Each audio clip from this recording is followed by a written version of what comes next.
Then, clerk mula sa pangkat-4 na tatalakayin ang isyong pang-edukasyon. Ano nga ba ang isyong pang-edukasyon?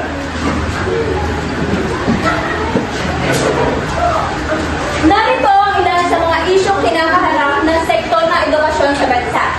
Ang sumusunod ay karagdagang pagtatalakay ng mga elemento na nabanggit at sa mga kaugnayan nilang mga problemang kinakaharap na dapat pagtuunan ng pansin para sa edukasyon ng bansa.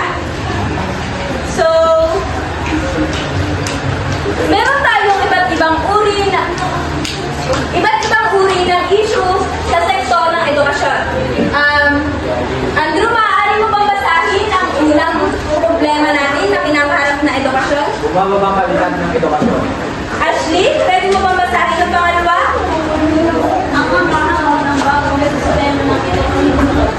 Ate Pinkies? Pagtaas ng presyo ng edukasyon. Lahatin mo na. Ang hindi sapat na budget na pamunan para sa edukasyon at edukasyon. 5. Ang kakulangan sa mga pasilidad ng marami sa edukasyon. 6. Ang mababang pwede ng mga guro, 7. Sa malaking sumat ng klase at klase.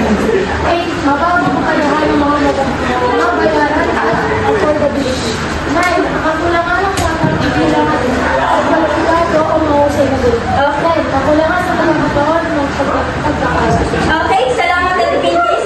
So, nabanggit na Ate Pinkies ang 10 issue ng sektor ng edukasyon.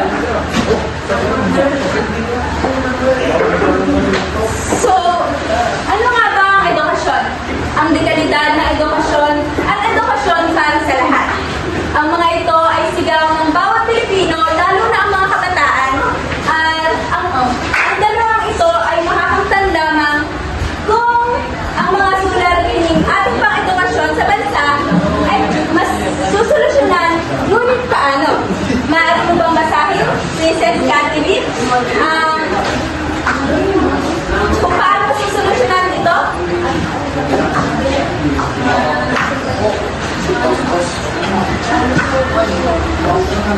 Ating paniniwalaan na ang edukasyon ay ang sitong sistema. Yung sa tagumpay, ngunit paano yung magiging susi kung ito ang mismong sistema? Dahil na rin sa mga suliranin na nakaharap nito, pati na rin ang mga nakaupo sa pwesto at sa kapangyarihan ay siya rin ang pagbibigo sa atin. Okay, salamat Catherine. Para sa akin, napakahalaga na edukasyon upang tumaas ang kalidad ng pamumuhay ng tao. Dahil ito ay nakakatulong sa kanila na makapaghanap buhay para sa mas maunlad at mahimatay na pamumuhay. Ito ang paraan upang malinang ang kanilang kakayahan at ang kaayusang panlipunan ay madali mapapanatili ang makakamtan kung napag-aaralan ng tao ang kanilang tungkulin para sa bansa. Naiintindihan nila ang kahalagahan ng batas, kaya't nasusunod nila ang mga ito. So, for example, meron na tayong mga isyong pang-edukasyon. Pero para sa akin, tunay nga na napakahalaga at nakakapagpabago ang buhay ng meron tayong edukasyon. Dahil nakakalungkot lamang na hindi lahat nakakamta nito dahil merong mga kabataan na hindi nakakapagtapos ng pag-aaral or wala silang kakayahan na makapag-aral or kumbaga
na gastos para sa mga magulang. So marami ang nagsasabi na ang K-12 ay dagdag lamang sa gastos para sa mga magulang.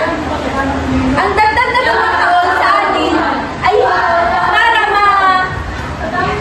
ma-enhance pa yung ating mga kaalaman na para nga tayo ay magkaroon pa ng maraming kaalaman at dahil nga sa dagdag na 2 taon na yun, hindi natin makakailan na napakatagal ng ating iginugol para sa pag-aaral.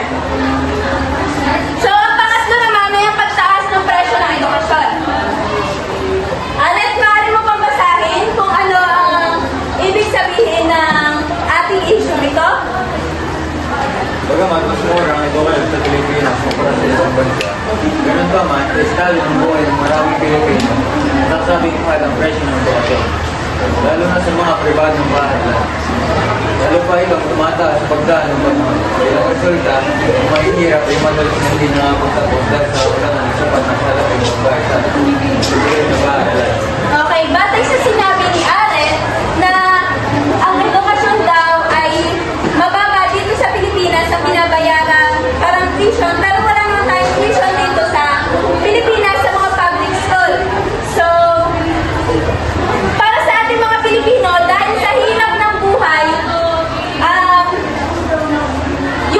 yung kung anong mas mahal sa ibang bansa ay sa atin ay mahal rin dahil bawat taon, bawat araw, tayo ay gumagastos rin. Hindi lamang yung sa mga private school, kundi tayo ay gumagastos ng araw-araw nating baon, pangangailangan, gastusin sa paaralan, at yung ating mga pamasahe. So, pang-limang issue na dapat natin tutukan ay ang hindi sapat na budget ng pamahalaan para sa edukasyon at korupsyon. So, ayon sa batas, ang pinakamataas na alokasyon ng budget ay inilalaan ito para sa edukasyon. Sa madalas na pagkakataon, hindi natin masasabi na sapat ang pondong napupunta sa edukasyon para nga sa edukasyon. Dahil kung iisipin natin, marami pang kulang dito sa pamahalaan na kailangan pa natin tutukan. Dagdag pa rito ang issue ng korupsyon. Kung kaya hindi nagagamit na po ang kaukulan ng pondo para sa edukasyon. Maraming korupsyon ang dahil sa mga binoboto nating mga tao ay sa binoboto nating mga leader, hindi nila naibibigay ng ayos yung perang dapat nakatuon sa edukasyon. Ang pang-anim naman ay ang kakulangan sa mga pasibilidad at gamit sa edukasyon. Maaari po ba muna tumahimik? Dahil nga dito, kulang-kulang ang silid-aralan, silid-aklatan, at ang kagamitan sa pagtuturo, lalo na sa mga pangpubliko paaralan. Tuwing magbubukas ang klase, maraming mga bata ang nagkaklase sa corridor, hallway, o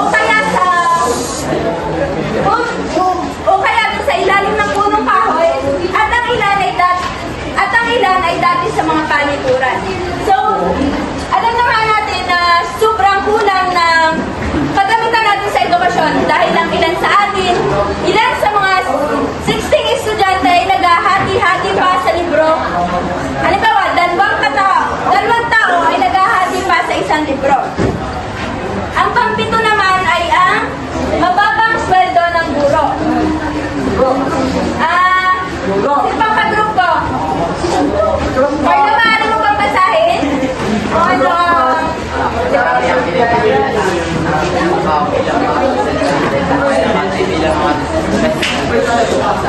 Dahil sa kalilitan ng isa ito ang palagawin ng mga edukasyon. Mahirapan mo muna mga legalidad ng guro. Okay, so mahihirapan nga naman tayo ang kumuha ng mga guro na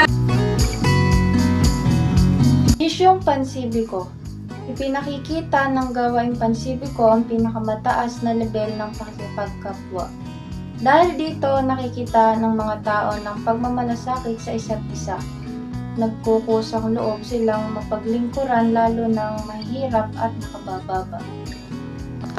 Mahalaga ang partisipasyon ng mga mamamayan sa paggawa ng pagtataya ng kahinaan at kakulangan dahil may karapatan silang gumawa ng desisyon o mag-isip ng mga ideya para sa ikabubuti ng kanilang bansa o lugar na kinatatayuan. Responsibilidad ng bawat tao ang makatulong upang maging produktibo ang kanilang bansa. Ang mamamayan mismo ang makatutulong sa paggawa ng pagtataya ng kahinaan at kakulangan dahil sila mismo ang nakararanas sa mga bagay kung ano ang dapat ipuna at kung ano ang dapat mapalakas sa sitwasyon na kinahaharap ng bawat tao ngayon. Kaya minabuting ang bawat mamamayan ay magkaisa.